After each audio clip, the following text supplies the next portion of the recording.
Continuando os nossos estudos de ética e moral, vamos falar desta grande expoente, deste grande nome, Hannah Arendt. Essa autora viveu os horrores da Segunda Guerra, as atrocidades do nazismo. Ela viu quantos soldados cometiam coisas absurdas e viu que gênios usavam a mente para o mal, professores ensinavam valores irreais, os crematórios, o campo de concentração foi feito por engenheiros, pessoas letradas. Não era gente sem instrução. Quer dizer, o saber, o critério de razão que nós falamos até agora nas últimas aulas de moral, a racionalidade, não pôde ser a senhora única da ideia do que é certo, do que é errado, do que é moral e imoral. Muitos seres considerados letrados, donos da razão, cometeram atrocidades. E aí ela cunha o conceito de banalidade do mal. Mas como assim o mal pode se banalizar? Ela começa da premissa de que o costume é inimigo. Sempre que a gente não se sente inconformado com algo, isso fica natural. E naturalizar é perigoso, porque é mais fácil de ser repetido e até tratado como comum. E aí ela fala das substituições e das naturalizações perigosas. Colocar pessoas para além do patamar de pessoas, idealizá-las, estereotipá-las, é criar super-heróis e mitos. E se dá poder a estes e poder imaginativo para quem colocou esses mitos lá, sem serem legítimos. E depois que gostam desses títulos, dessas alcunhas, eles não querem largar. Seja quem está no poder, ou seja quem deu poder a este. E aí a gente tira a pessoa do lugar onde ela é pessoa e coloca ela num lugar maior, ela vai se sentir maior e mais poderosa. E para se manter lá, faz coisas horríveis. Quando isso se soma à falta de pensamento crítico, se banaliza o mal. Se age como se fosse uma saída viável, comete-se vários erros, como se fosse justo. Se acata a opressão como se ela fosse natural. Mesmo que se saiba dos efeitos, como é o caso dos cientistas, dos professores, dos arquitetos e todos que usaram sua mente para o horror nazista. Ela parte, essas concepções dela, de um julgamento de Adolf Otto Eichmann, talvez a pronúncia seja até diferente, que aconteceu em 61. Ele era um nome forte de Hitler, ele cuidava da seção de assuntos judeus. Ele se mostrou um homem comum que primava pelo cumprimento das leis, era considerado, entre aspas, um ser humano de bem. Ele não mostrou que os crimes deles foram intencionais. Ele achava que cumpria ordens e que com isso estava tudo certo. Então Hannah Arendt conclui que as ações horrendas são praticadas por pessoas comuns, por não exercerem a reflexão crítica. Ela passa por processo onde a pessoa, quando não é tratada como pessoa, acaba gerando consequências negativas. Eu não posso sobrepor um poder a outro, achar que eu sou soberano. Eu tenho que tomar cuidado com as informações ad intra e ad extra, como que eu me torno pessoa e como que eu valorizo o conhecimento. E eu tenho que, sobretudo, abrir a mente, constantemente ser um ser inconformado. Perceba então que a moral agora não busca mais essências, ela não é mais conceitual como no período clássico, nem no sentido metafísico, nem as fontes, e muito menos se pauta na racionalidade. A busca moral aqui em Hannah Arendt é sobre o ser humano na vida prática. E aí, a filosofia é um ótimo caminho. Entrando agora na chamada ética discursiva do nosso amigo Habermas. É um assunto delicado, presente, e eu acho que, se fosse abraçado, daria muito certo. Ele é membro da escola de Frankfurt, viveu os escritos seus entre um Nietzsche, com tudo que nós falamos, e o desdobramento da guerra. Para ele, a racionalidade é a base, sim, mas essa aí mostra uma subruptura por meio de uma mediação. A grande mediação é a comunicação, em sentido amplo, não é aqui a ideia de discute o outro simplesmente.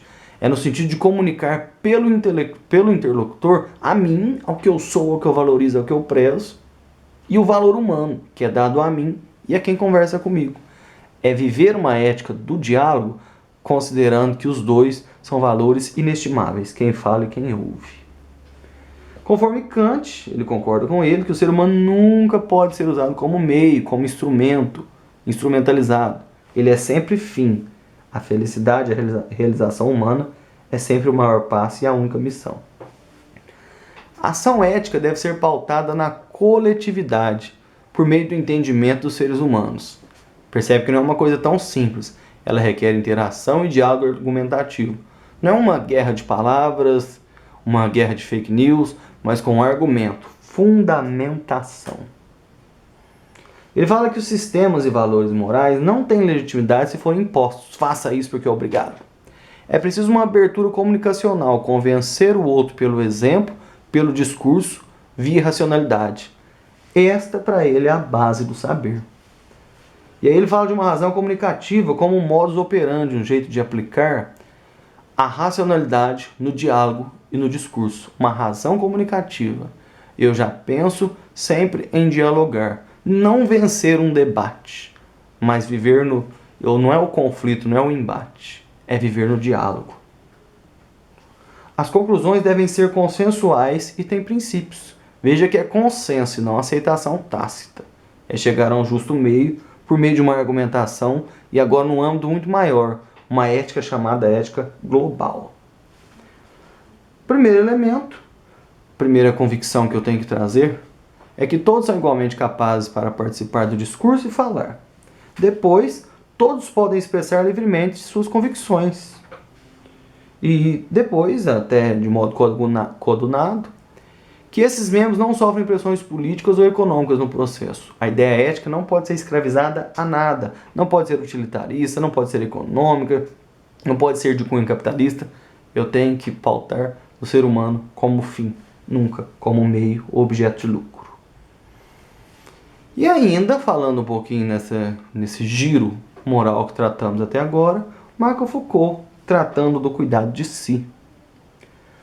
Um conceito que visa a existência estética bela. Ser belo no sentido de ser realizado. É bonito ser pleno e é bonito ser ético. As pessoas são comovidas pelo exemplo.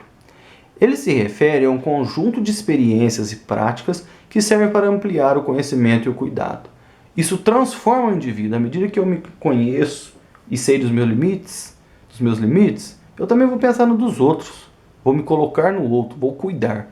É a ética do cuidado de si primeiro, eu estando bem, para os outros estar bem.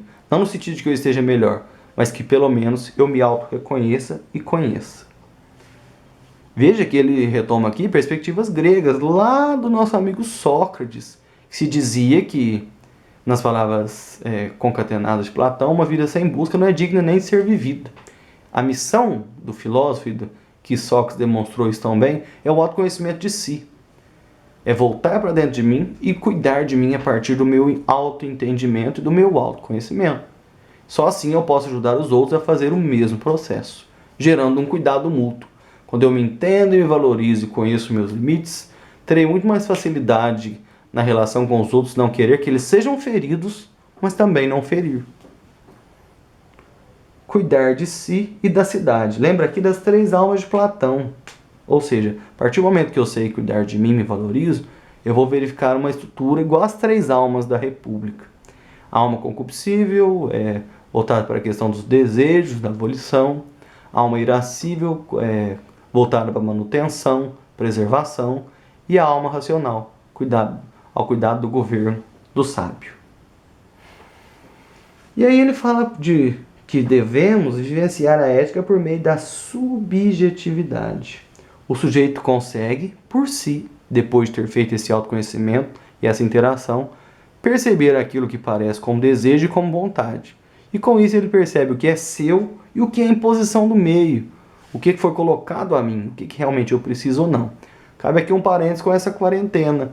Quantas coisas nós percebemos que dá para passar sem, que é só capricho ou vaidade nossa.